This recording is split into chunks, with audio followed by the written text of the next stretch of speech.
28페이지에 동시이행 항변권입니다.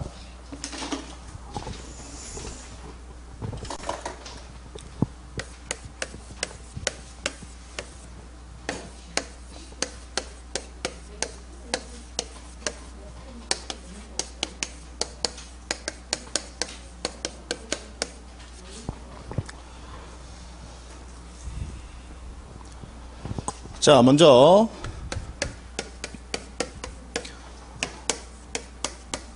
그 의미 구조 사례를 통해서 법률 관계를 좀 살펴봅니다.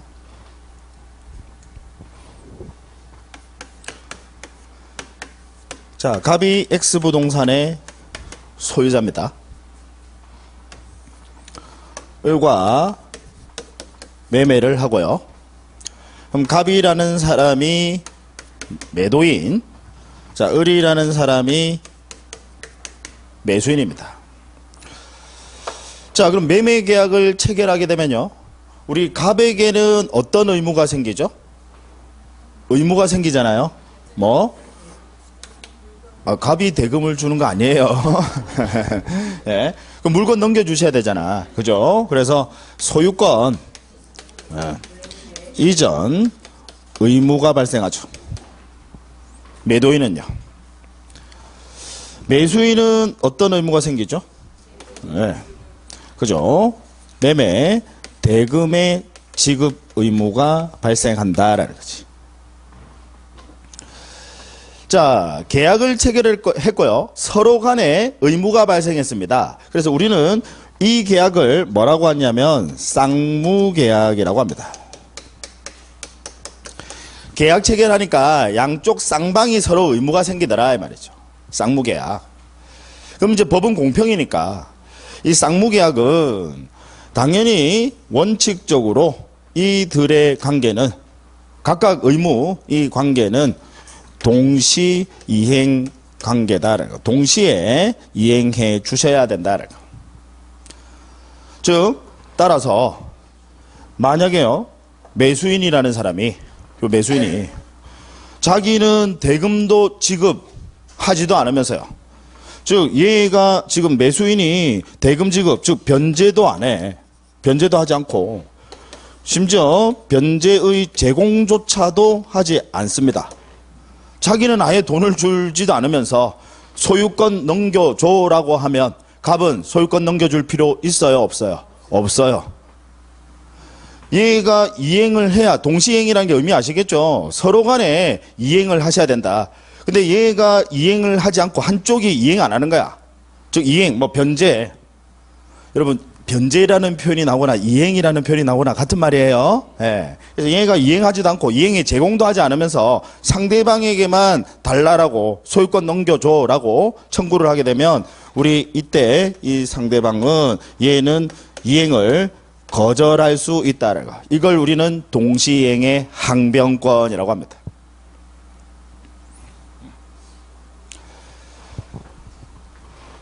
자, 그러면 여기서 또 알아두셔야 될 거. 얘가 변제나 변제 제공을 하지 않으면서 상대방에게 청구를 합니다. 그러면 얘는 이행할 필요 있어요 없어요? 없어요. 자, 따라서 얘는 거절을 하니까 이행을 안 하는 거다. 그죠? 거절하는 거니까 이행을 안 하는 거예요. 자, 그래서 이 경우에 거절하더라도 이행 지체 책임은 질까요? 지지 않을까요? 지지 않는다. 항변권이 있으니까. 지가 이행을 제공을 하면서 돈을 주면서 이행해 주세요라고 하면 당연히 이행에 응하셔야 됩니다. 의미 아시겠죠? 네.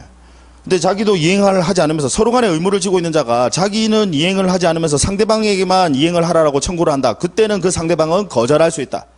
그럼 이때 거절하더라도 지체 책임은 져요 안 져요? 안 지지. 당연히 법에서 항변권을 인정을 하니까. 결국 항변권이라고 하는 것은 뭘 말하느냐? 거절권을 이야기한다 이 말이지.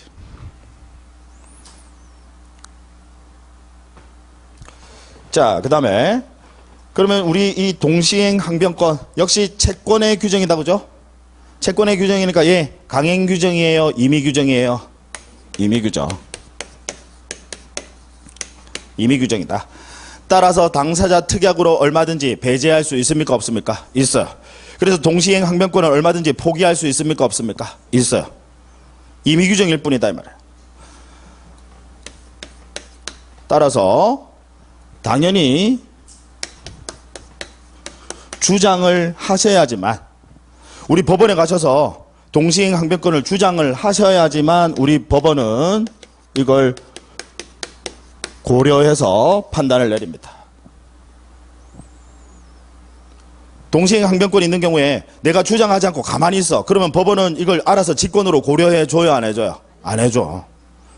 그럼 여러분, 법원에서 직권으로 고려해 주는 게 있었는데, 전에 배웠던 것 중에 법원에서 당사자가 주장하지 않더라도 직권으로 고려를 해서 판단 내리는 게 있었는데, 제척기간 제척기간 아시겠죠? 그거 시험에 나오면 꼭 기억하세요. 제척기간은 당사자가 주장하지 않더라도 법원에서 직권으로 고려해서 판단 내립니다. 그래서 제척기간이 도과가 되면 그냥 법원에서는 패소 판결 내려버립니다. 아시겠죠? 네. 자, 그 다음에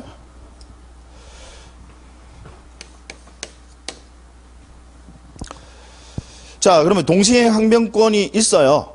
근데 어떤 사람이 원고가 청구를 한 거야. 근데 그 상대방 피고도 동시행 항변권이 있어. 그래서 항변권을 주장을 해요. 그러면 법원에서는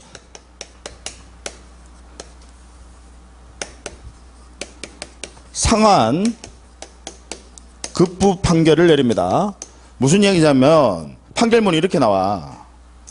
원고는 피고에게 뭔가를 지급함과 동시에 피고는 얼마를 지급하라. 이렇게. 원고는 소유권 이전 등기를 넘겨준과 동시에 피고는 매매대금 얼마를 지급하라. 이렇게 판결이 나와. 그래서 이 판결을 뭐라고 한다라고요? 상환 급부 판결이다. 너도 준과 동시에, 상환함과 동시에 너 피고는 줘라 이 말이에요. 상환 급부 판결. 그럼 이 상환 급부 판결은 전부 승소입니까? 일부 승소입니까? 일부 승소 판결이다라는 거.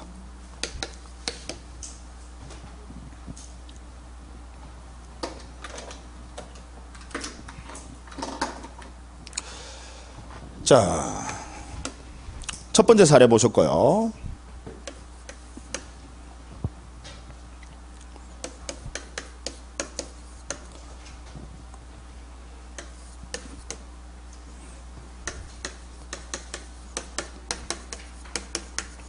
자, 매매.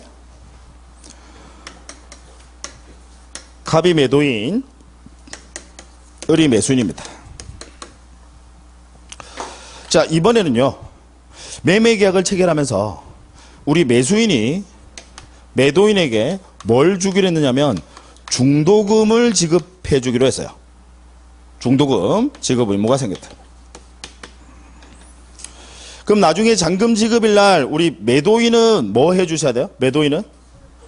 잔금 지급일 날 매도인은 뭐 해 주셔야 돼요? 소유권 이전해 주셔야 된다, 그죠?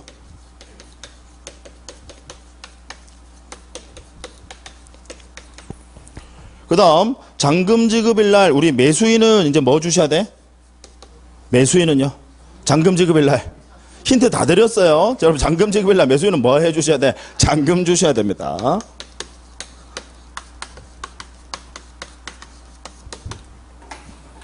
자, 중요한 대법원 판례입니다. 여러분들 시험에 자주 등장해요. 중도금 지급은 동시행 관계입니까? 아니면 얘는 선이행 의무가 있는 겁니까? 이건 선이행 의무가 있는 거지. 그죠? 근데 얘가 중도금을 안 줘. 중도금을 안 주다가 얘가 미루다가 지금 잔금 지급 기한까지 도래가 됐어. 그러면 이제 이 중도금과 잔금 합쳐서 매매 대금이다, 그죠? 네, 이 대금 의무와 이 소유권 이전 의무, 얘들은 둘 다 동시이행 관계 맞습니까? 맞아요. 대법원 판례입니다.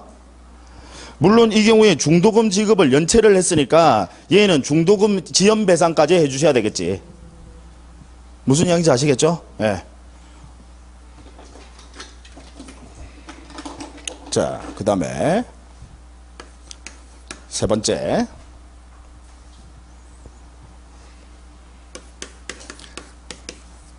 갑이라는 사람이 소유자. 이번에는 을과 임대차 계약을 체결합니다. 갑이 임대인, 을이 임차인이에요. 그럼 임대차 계약이 여러분 종료가 되면요. 지금 일단 이 을이라는 애는 갑에게 보증금도 현재 준 상태입니다. 예. 자, 임대차 계약이 종료가 되면요. 계약이 끝나게 되면 우리 갑은 뭐 돌려주셔야 돼요? 보증금 반환해 주셔야 됩니다. 그죠? 그 다음 임차인 얘는 계약이 종료가 되면 뭐 해 주셔야 돼요? 물건 넘겨 주셔야 되죠. 예. 그래서 목적물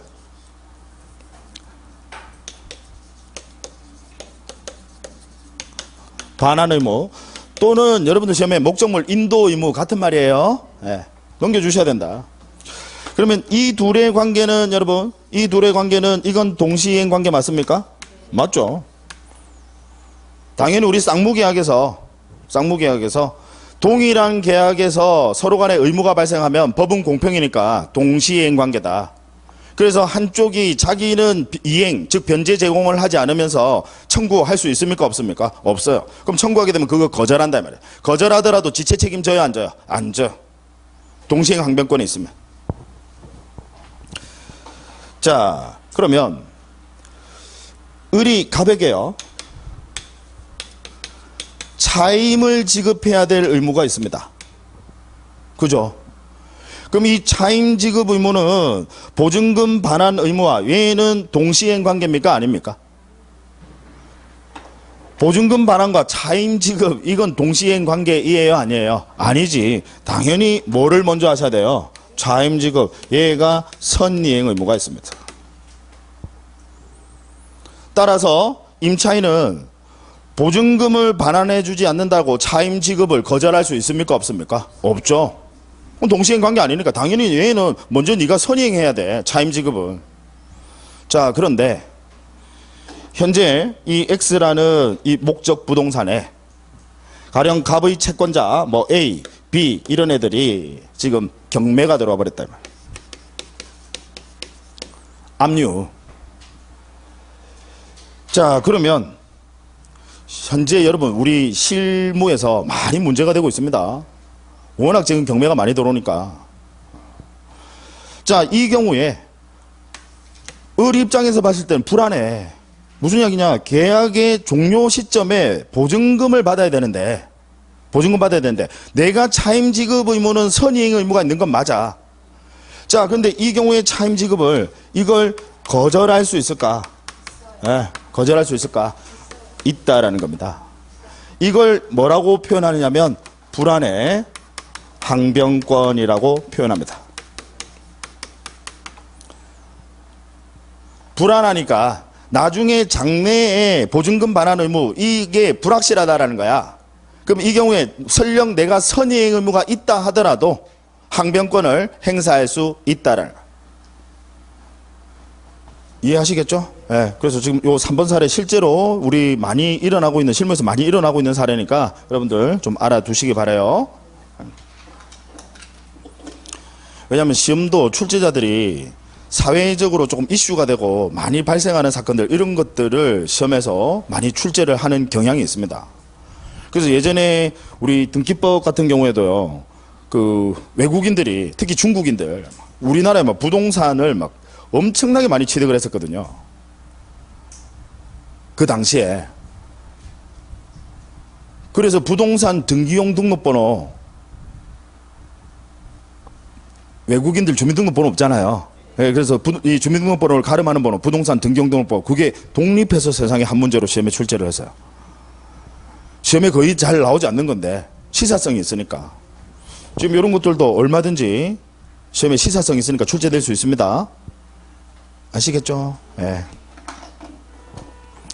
자.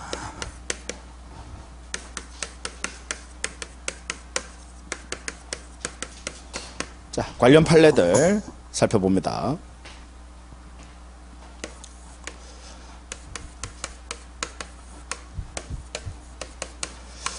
자, 갑이 X 부동산의 소유자. 을과 전세권을 설정하기로 했어요. 그러면 갑이 전세권 설정자, 을이 전세권자. 당연히 전세권은 물건이고 법률 행위를 통해서 물건 변동이 일어나니까 뭐까지 하셔야 되죠? 등기. 그래서 현재 을 앞으로 등기까지 되어 있습니다. 자, 전세권의 존속기간이 만료가 됐어요. 그러면 우리 갑 뭐 돌려주셔야 돼요? 전세금 반환 의무를 지죠. 전세권이 종료가 되면. 그 다음 을은요 목적물 반환해 주셔야 된다, 그죠? 네.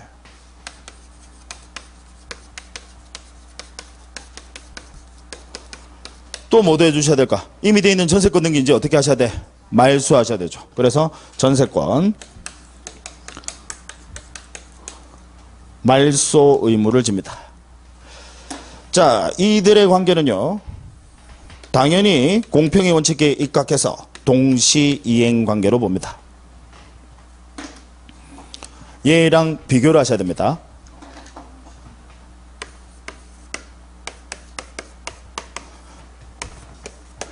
갑이 X부동산의 소유자. 이번에는 저당권을 설정하기로 했어요. 갑이 을에게 돈 빌리면서. 그럼 갑이 저당권 설정자, 을이 저당권자. 자, 그러면 이제 변제기가 도래가 됐습니다. 그러면 갑 뭐 해주셔야 되죠? 돈 갚아야 된다, 그죠? 네. 뭐 해주셔야 돼? 변제해 주셔야 되고, 변제 의무를 진다, 그죠? 네. 그 다음 을은 얘는 목적물 점유해 안 해요? 안 해요. 그러면 뭐만 해주시면 돼? 저당권 말소만 해주시면 돼. 자, 이 둘의 관계는 결론부터 말씀드리면 동시이행 관계가 아니다라는 게 우리 판례 입장입니다. 왜? 저당권은 담보물건입니다. 전세권은 용익물건이에요. 근데 저당권은 담보물건입니다. 이 담보물건은요, 담보물건의 여러분 법적 성질, 통유성 기억나십니까? 부종성, 수반성. 변제만 되면요 피담보 채권이 소멸합니다. 피담보 채권이 소멸하면 저당권도 같이 소멸합니다. 따라서 얘는 돈만 갚으면 저당권은 어차피 무효인 등기예요. 지금 이해되시죠? 따라서 우리 대법원 판례는 이때는 변제 너부터 먼저 해줘라고 변제가 선이행 의무가 있다라는 게 판례 입장입니다. 어차피 돈만 갚으면 저당권은 즉시 무효가 되는 거니까 네가 돈부터 먼저 갚아 이 말이죠. 자, 그러면 우리 시험은 이제 주로 예를 많이 물어봐요. 이건 이제 기본이고, 갑이라는 사람이 부동산 소유자, 이번에는 을과 임대차를 하는 거예요. 갑이 임대인, 을이 임차인이고요. 이 임차인은 현재 보증금도 지급을 했습니다. 근데 문제는 계약기간이 만료가 됐어. 임대차의 존속기간이 만료가 됐어요. 그러면 갑은 당연히 뭐 주셔야 돼요? 보증금 돌려주셔야 되고, 을은 뭐 해주셔야 돼요? 목적물 반환 인도해 주셔야 된다. 당연히 둘 사이 관계는 동시행 관계죠. 근데 문제는 얘가 보증금을 안 주는 거야. 그럼 보증금 안 받고 그냥 이사 나가면 돼요, 안 돼요? 안 돼요. 그럼 그냥 이사 나가게 되면 대항력을 상실합니다. 대항력을 상실하면 당연히 우선 변제권도 소멸합니다. 우선 변제권이라고 하는 것은 대항력이 있음을 전제로 하거든요. 그래서 그냥 이사 나가시면 안 돼. 그러면 자, 얘가 기존에 있던 대항력과 우선 변제권을 그대로 유지한 채로 이사 나갈 수 있는 방법이 있어요. 그게 우리 주택이나 상가 건물 임대차 보호법에 보시면 임차권 등기 명령 제도입니다. 그래서 을은 법원에 가시는 거야. 법원에 가셔서 임차권 등기 명령 신청을 하게 되면 우리 법원은 임차권 등기 명령에 따른 임차권 등기를 합니다.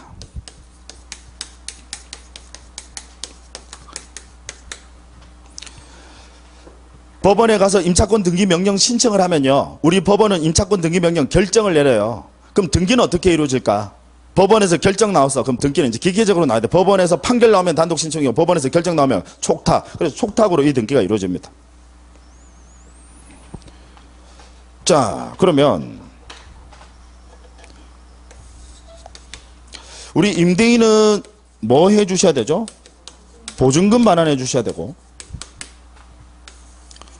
지금 얘 임차인 현재 점유해요 안 해요? 여러분, 임차권 등기 명령 제도는요 나가면서 하는 겁니다. 안 나가면 굳이 임차권 등기 명령 신청하실 필요 없어요. 네. 나가면 얘 지금 점유해요 안 해요? 안 해요. 그러면 뭐만 해주시면 되냐면 임차권 등기 말소만 해주시면 돼. 그죠? 네. 자, 이 둘의 관계는 동시행 관계이냐 아니냐? 아니다라는 게 우리 판례 입장입니다.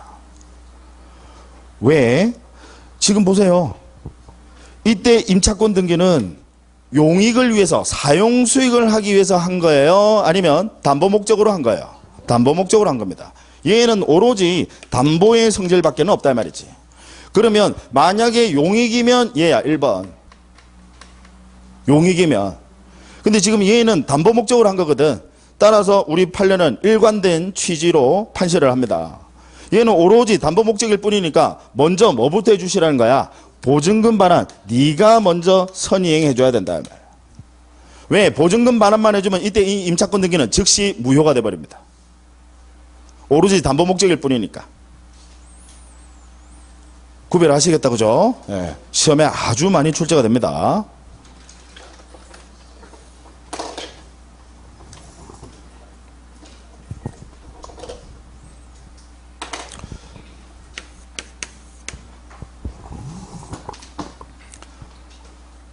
네 번째요. 자, 일단 별표부터 치고. 갑이 X부동산의 소유자. 잘 보셔야 됩니다. 을과 임대차를 해요.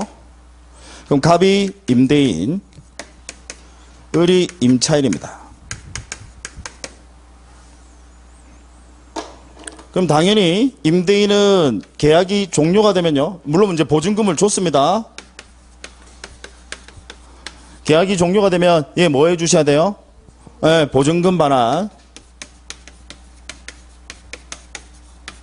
해주셔야 돼요. 네. 그 다음 얘는 계약이 종료되면 뭐 해주셔야 돼? 목적물 반환을 해주셔야 됩니다. 그럼 이 둘의 관계는 당연히 동시행 관계 맞습니까? 맞죠? 자, 그런데 지금 이 X라는 이 부동산이 상가예요. 상가 건물이다 이 말이지. 자, 이 을이라는 사람이 병과 이 임차권을 양도하기로 했어. 양도하면서 얘가 뭘 받기로 했느냐면 권리금을 받기로 했어요. 자, 권리금 누가 누구에게 받는 거예요? 네, 을이 병에게 받는 겁니다. 권리금은 누가 지급하는 거야? 병이 을에게 지급하는 겁니다. 네, 그래서 이 을은 기존 임차인, 그 다음에 이 병이라는 애는 앞으로 신규 임차인이 되려는 자죠. 그래서 권리금 계약을 했어요. 그럼 우리 상가임대차 보호법에 따르면요, 이 임대인은 을과 병이 이 권리금 계약하는 거, 이거 보호해줄 의무를 지웁니다. 이걸 권리금 회수기의 보호 의무라고 하거든요. 권리금을 얘가 받는 것을 우리 갑이 임대인이 보호해줘라 이 말이지. 그래서 이 계약 해방 놓지 마라 이 말이에요. 근데 이 임대인이라는 사람이 이걸 방해, 즉 해방을 놓았다 이 말이지. 그러면 갑은 우리 상가임대차 보호법에 따르면요, 법은 공평이니까 원래 이거 보호해줘야 되는데 얘가 방해를 했어. 그러면 당연히 갑은 을에게 뭐 주셔야 될까? 손해배상 해주셔야 돼. 손배 의무. 내용 이해되십니까? 일단 사실관계는 아시겠죠? 예. 자, 그러면 이 경우에 이 손해배상 의무와 손해를 배상해줘야 될 손해배상 의무와 자, 이 목적물 반환 의무 자, 이 둘의 관계는 동시이행 관계이냐 아니냐? 네, 아니다라는 게 역시 판례 입장입니다. 동시이행 항변권은요, 기본 전제 자체가 뭐냐면 반드시 동일한 쌍무계약임을 전제로 합니다. 동일한 쌍무계약에서 서로 간에 의무가 발생했을 때 이들의 관계가 동시이행 관계에 있다라는 겁니다. 지금 이해되세요? 자, 근데 지금 보시면 이 목적물 반환과 보증금 반환 얘는 동일한 임대차 계약에서 서로 간에 발생하는 의무다 그죠? 그런데 지금 이 권리금 회수 기회 보호에 대한 방해로 따른 손해배상 의무는 뭐 때문에 생긴 거예요? 을과 병의 권리금 계약 때문에 발생한 거다 이 말이지. 따라서 동일한 계약이에요 아니에요? 아니다 이 말이죠. 그래서 우리 판례는 이 경우에는 동시행 관계에 있지 않다라는 겁니다. 아시겠죠? 네. 3번과 4번은 거의 우리 동시행 관계는 주로 동시행 관계이냐 아니냐 이 대법원 판례 얘들을 시험에서 집중적으로 물어봅니다. 3번과 4번 판례 거의 뭐 빠지지 않고 등장해요.